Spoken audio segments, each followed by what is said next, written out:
Olá, galerinha. Boa noite. Tudo jóia? Massa? 100% por hora? Então tá bom. E aí, como é que vocês têm passado? Tá tenso o negócio, né? Tenso pra caramba.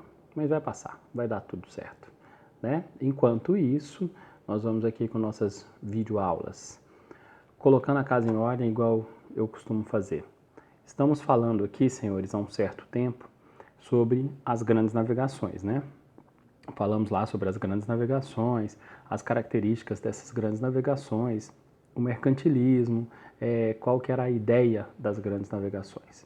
Aí depois das grandes navegações, nós falamos sobre as civilizações pré-colombianas, astecas, incas, maias.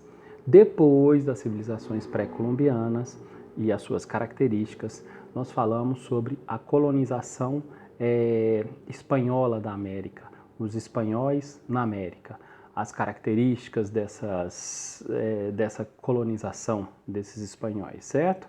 Agora o nosso próximo passo é falar sobre os ingleses na América. Ainda nesse processo de colonização, agora nós vamos falar sobre os ingleses na América e daqui a pouco nós vamos falar sobre os portugueses, ok? Galera, o seguinte, esses ingleses, eles demoraram a embarcar nesse processo das grandes navegações, nesse processo da colonização. Esses caras só se lançaram ao mar no final do século XVI. Portugueses e espanhóis já estavam navegando. O ano passado nós falamos sobre essa guerra, falamos lá sobre a Joana d'Arc, que foi uma figura importante na mudança da guerra, que os ingleses estavam ganhando fácil, e aí, depois da Joana d'Arc, houve uma reviravolta e os franceses passaram a dominar e, no final das contas, venceram o conflito, pode-se dizer assim. Mas como uma consequência dessa Guerra dos 100 Anos, senhores, vai rolar um outro problema na Inglaterra, que é a Guerra das Rosas. A luta entre duas dinastias pelo poder, os Lancasters e os York. Essas duas dinastias vão bater cabeça, vão se revezar no poder ali, uma luta que dura mais ou menos 30 anos, até que aparece um cidadãozinho chamado Henrique Tudor, e esse cara vai dominar tudo. Henrique Tudor domina tudo. E esse Henrique Tudor, então, ele vai fazer a união dessas duas famílias. Os Lancasters, eles tinham uma rosa vermelha, os York tinham uma rosa branca, e o Henrique Tudor vai unir essas duas casas e vai simbolizar a união dessas duas casas com a união das duas rosas. Essas são as razões, então, que fizeram a Inglaterra demorar um pouquinho mais a participar dessas grandes navegações. Bom, e essa Inglaterra também, senhores, ela vai participar, num primeiro momento, de uma forma diferente.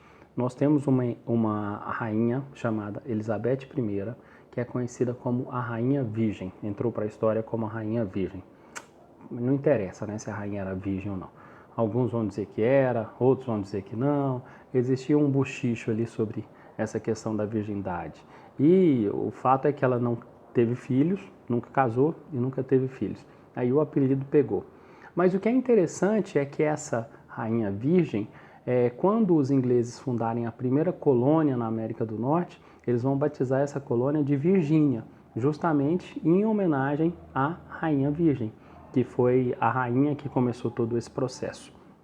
Pois bem, a rainha Elizabeth foi uma rainha que investiu na questão do comércio marítimo.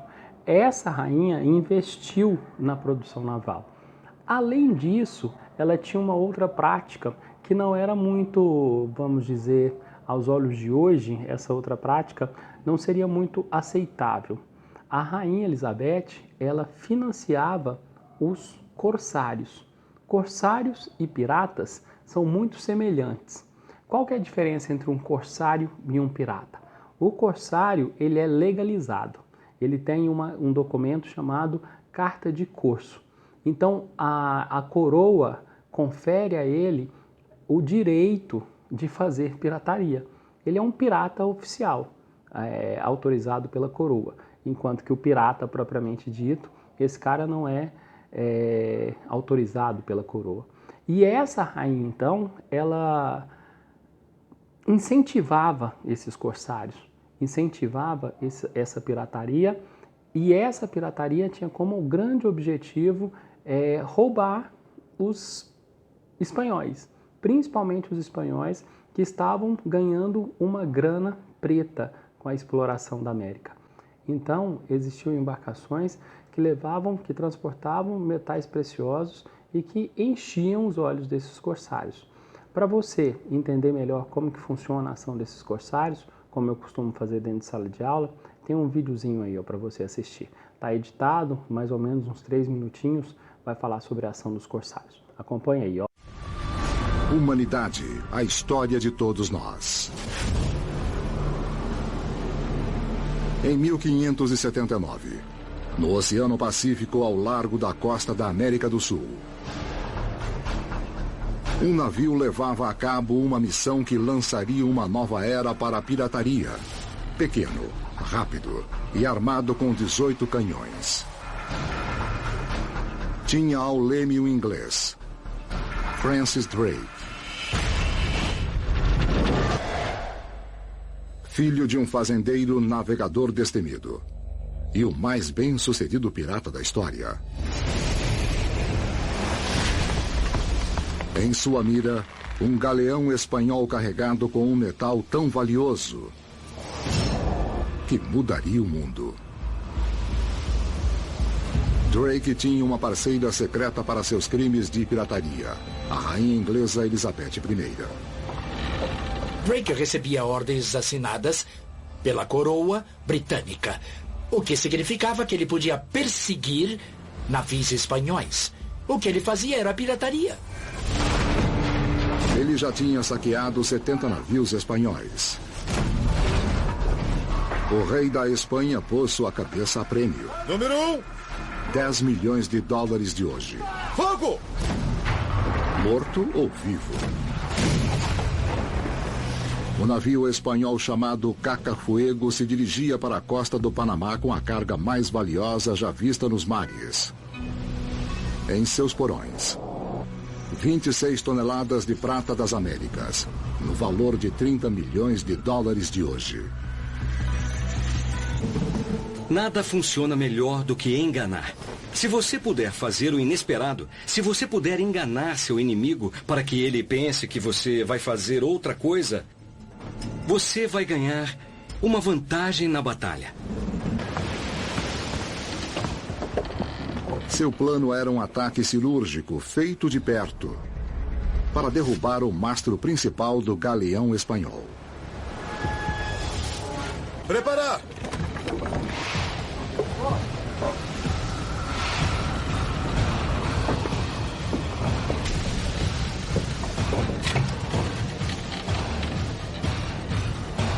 Fogo! 2 balas de canhão acorrentadas.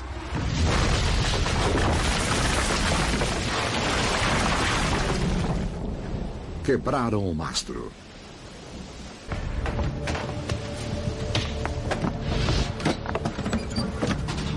Foi o maior roubo de carga que se viu. O suficiente para pagar toda a dívida nacional da Inglaterra e financiar o governo por 1 ano. A prata americana seria a chave para uma nova economia global que transformaria a vida nos 4 cantos do planeta. Humanidade, a história de todos nós. Então, essa aí é a ação dos corsários, dos piratas autorizados pela coroa. Vamos ver se você está entendendo. Ó, acompanha aí na tela uma questãozinha que fala aí sobre esses corsários. Vamos combinar o seguinte? Quando eu contar aqui até 3, você aperta o pause aí. E aí você aperta o pause, leia a questão atentamente e marque a resposta correta. Se você acertar, você ganha balinha, beleza? No 3 então, hein? 1, 2, 3. Aperta o pause. Beleza? Leu a questão, soltou o pause. Então bora. Qual que é a resposta correta aí da questão, senhores? Quem acha que é a letra A, letra B, letra C, letra D, letra E? Acertou quem falou que é a letra B. Bom, esses carinhas, eles pilhavam os navios espanhóis porque a Inglaterra tinha essa intenção, conquistar as riquezas dos territórios americanos.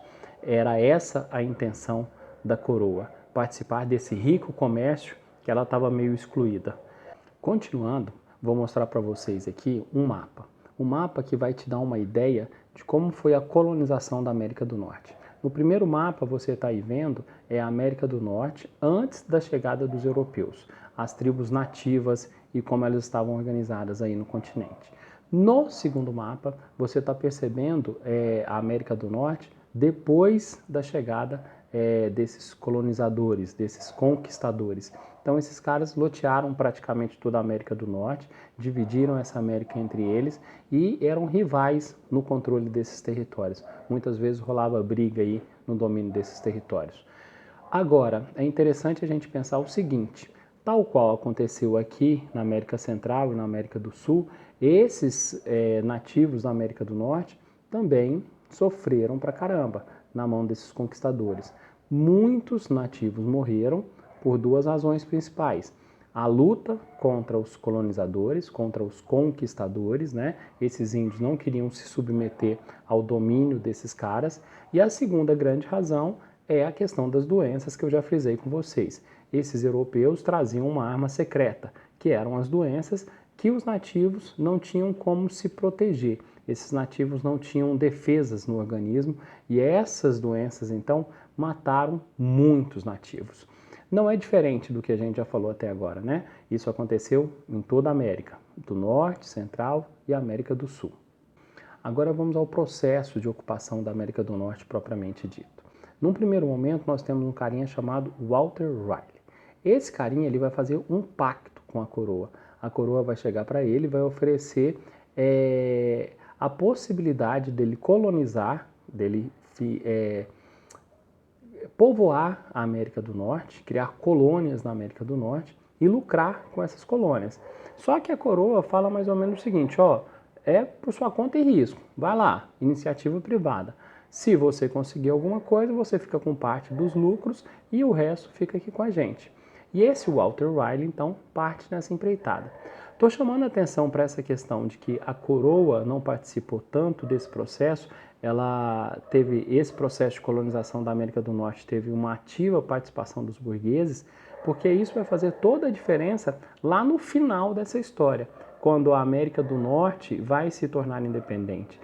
Durante muito tempo, os ingleses, então, eles deixaram as coisas correrem mais tranquilas com a iniciativa privada, com os burgueses que investiram na colonização da América do Norte.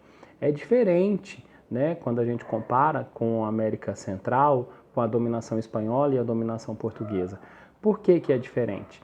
Aqui existiam burgueses, existiam pessoas da iniciativa privada que lucravam com o processo de colonização. Mas essas pessoas, elas eram mais vigiadas pela coroa, elas eram mais vigiadas pela metrópole, coisa que não aconteceu tanto lá na América do Norte. Na América do Norte, esses burgueses, eles eram mais independentes, eles tinham uma maior autonomia. Quando os ingleses vão tentar retirar essa autonomia, isso aí vai dar problema e esse é um assunto para uma próxima aula, mas é interessante você ter isso em mente. Desde o início, o processo de colonização da América esteve mais ligado aos burgueses e a coroa um pouquinho mais distante desse processo. Beleza, esse Walter Raleigh, então, ele achou massa a proposta que fizeram para ele. Opa, legal, vou lá para a América e vou povoar essa América. Ouro, prata, vou ficar rico. Não, esse carinha, os seus empreendimentos não deram certo. E não deu certo por quê? Porque houve uma forte resistência indígena. Os índios não aceitavam na dominação o projeto de Walter Raleigh, então foi por água abaixo, naufragou. Galerinha, como eu tenho feito em sala, essa atividade aqui é uma atividade livre, caso você queira fazer. Mas eu acho que é bastante interessante, né? Para você desenvolver o hábito aí da pesquisa e tal. Digita aí no Google o seguinte endereço, ou na verdade não é um endereço, né? Digita aí no Google a seguinte frase: O mistério de Roanoke, bastidores da informação. Digita tudo isso, porque essa informação vai te levar até o site dos bastidores da informação, que vai te contar essa historinha do Roanoke. Existem inúmeros outros. Se você quiser pesquisar em outros sites, pesquise em outros sites, é só você digitar lá o Mistério de Roanoke. Mas essa do site Bastidores da Informação foi uma que eu encontrei mais legalzinha, mais atrativa aí de fazer a leitura. E é um mistério. O Scooby-Doo tá ali porque é um mistério, entendeu? Scooby-Doo, mistério, então. Aí dá por isso que o Scooby tá ali. Inclusive, esse mistério já foi utilizado até para séries de TV. Já serviu de inspiração para séries de TV. Eu acho que você vai gostar. Acompanha lá, O Mistério de Roanoke. Próximo passo, galerinha. Esse próximo passo reafirma aquilo que eu falei para vocês da participação dos burgueses no processo de colonização da América do Norte. Acontece que foram criadas duas casas comerciais, a Casa de Londres e a Casa de Plymouth. O que é isso? O rei na época, senhores, que era o rei Jaime I, esse cara autorizou os comerciantes dessas duas cidades a fundarem companhias que iriam explorar o processo de colonização da América. Vocês estão autorizados a colonizar a América em nome da Inglaterra. Vocês vão ganhar dinheiro com isso e vão repartir os lucros com a colônia. Qual que era o objetivo, então, dessas casas? O objetivo era esse que eu acabei de falar para vocês. Trazer gente para a América do Norte. Queremos uma fatia do bolo. Os ingleses querem participar desse comércio.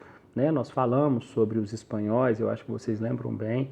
Os espanhóis acharam muito ouro e muita prata. E aí, então, esses ingleses cresceram o olho. Os portugueses, por sua vez, demoraram um pouquinho mais para achar ouro e prata, mas no início tinha um comércio do pau-brasil que gerava grandes riquezas aos portugueses e esses ingleses estavam de fora desse cenário. Então a ideia dessas casas aí comerciais era justamente essa. E esses caras então incentivaram a vinda de colonos para a América do Norte.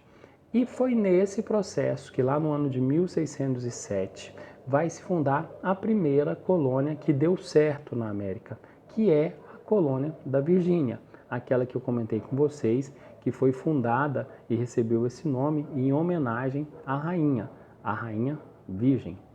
Olha só, um mistério, mais um mistério na tela, sinistro. A tarefa desses carinhas, desses primeiros colonos, não foi fácil de maneira nenhuma. A resistência indígena era algo implacável. Acompanhe a historinha de suspense aí, Primeiros colonos ingleses nos Estados Unidos praticaram canibalismo para sobreviver. O inverno terrível e a incompatibilidade com as tribos nativas fizeram com que em 1609 os primeiros colonos ingleses estivessem isolados dentro das muralhas da colônia. A população estava no limite. Os cavalos, os cães, os gatos, as cobras e as ratazanas tornaram-se alimentos. Delícia, hein? Apetitoso. A situação foi tão extrema que os colonos, naquele horrível inverno, praticaram canibalismo. Isso mesmo, canibalismo. E o que prova isso? Ossos de uma menina de 14 anos encontrados na região provam a prática de canibalismo na América do Norte. Sinistro, não? Isso ilustra a questão da resistência indígena.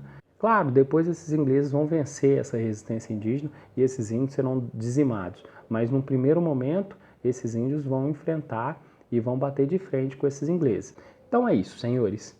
Muitíssimo obrigado pela atenção das senhoras e senhores. Valeu. Qualquer dúvida me manda um e-mail. Tamo aí, mano. É nóis. Se liga no movimento. Tchau. Fui.